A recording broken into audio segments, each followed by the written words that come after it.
भारत सरकार 100 टन यानी 1 लाख किलो सोना चुपचाप देश में वापस ले आई है। आरबीआई ने बैंक ऑफ इंग्लैंड से 1 लाख किलो सोने की घर वापसी करवा दी है। 1 लाख किलो सोने को ब्रिटेन से भारत लाना कोई आसान काम नहीं था। रास्ते में कुछ भी हो सकता था, लेकिन भारतीय वित्त मंत्रालय, आरबीआई और कई डिपार्टमेंट्स ने एक फुल प्रूफ प्लान बनाया और सोने को वापस देश ले आए। आपको बता दें कि मार्च के अंत में आरबीआई के पास 822.1 टन सोना था। इसमें से 413.8 टन सोना बैंक ऑफ इंग्लैंड और स्विट्जरलैंड के बैंक ऑफ इंटरनेशनल सेटलमेंट में रखा था। लेकिन अब आरबीआई बैंक ऑफ इंग्लैंड से 100 टन सोना वापस ले आया है। ये भारत के लिए एक बड़ी उपलब्धि है। देश की अर्थव्यवस्था पर इसका जबरदस्त प्रभाव देखने को मिलेगा। एक समय था जब देश का सोना बाहर रखने की खबरें सुनने को मिलती थी, लेकिन भारत अब विदेशों में रखा अपना सोना वापस देश ला रहा है। आरबीआई अधिकारियों का कहना है कि लगभग 100 टन सोना और आने वाले दिनों में भारत लाया जाएगा, यानी 200 टन सोना भारत वापस आ जाएगा। इसका सबसे पहला फायदा तो ये होगा कि भारत अपना सोना अपने देश में रखेगा, किसी दूसरे देश के बैंकों में नहीं। बैंक ऑफ इंग्लैंड में सोना रखने के लिए भारत को भारी भरकम स्टोरेज कॉस्ट देनी पड़ती है, लेकिन अब भारत का मानना है कि हम अपना सोना अपने देश में रखने के लिए सक्षम हैं।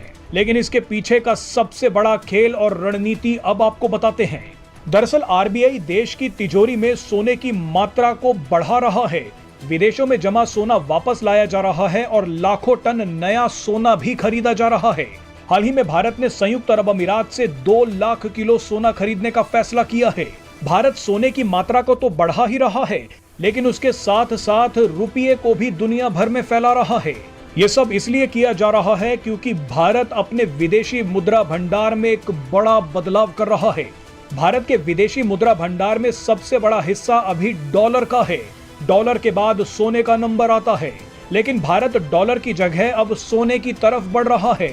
डॉलर पर निर्भरता कम की जा रही है, यानी डॉलर के विकल्प में सोने की मात्रा को बढ़ाया गया और रुपए को मजबूत किया जा रहा है।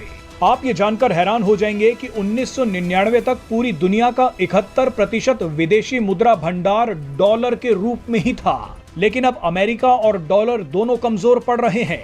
जिस तरह से दुनिया में जियोपॉलिटिक्स बदल रही है और जंग की स्थितियां पैदा होती जा रही हैं, ऐसी स्थिति में किसी एक देश की मुद्रा पर निर्भर रहना खतरे से खाली नहीं है। सोना अब दुनिया के लिए नई करेंसी बनता जा रहा है।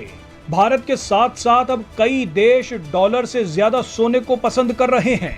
आप ही सोचिए कि अगर किसी दिन अमेरिका बर्बाद हो गया तो पूरी दुनिया को ले डूबेगा, क्योंकि अभी भी दुनिया के पास व्यापार करने के लिए विदेशी मुद्रा भंडार के रूप में डॉलर ही सबसे ज्यादा है। डॉलर से दूर जाने की इस प्रक्रिया को डी डॉलराइजेशन कहा जा रहा है।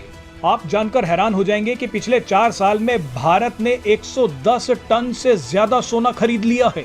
इसके अलावा भारत लगातार रुपए को स्ट्रॉन्ग करता जा रहा है। दुनिया के कई देशों में अब यूपीआई चल रहा है। आप विदेशों में घूमने और शॉपिंग के लिए अब सीधे रुपए में भुगतान कर सकते हैं।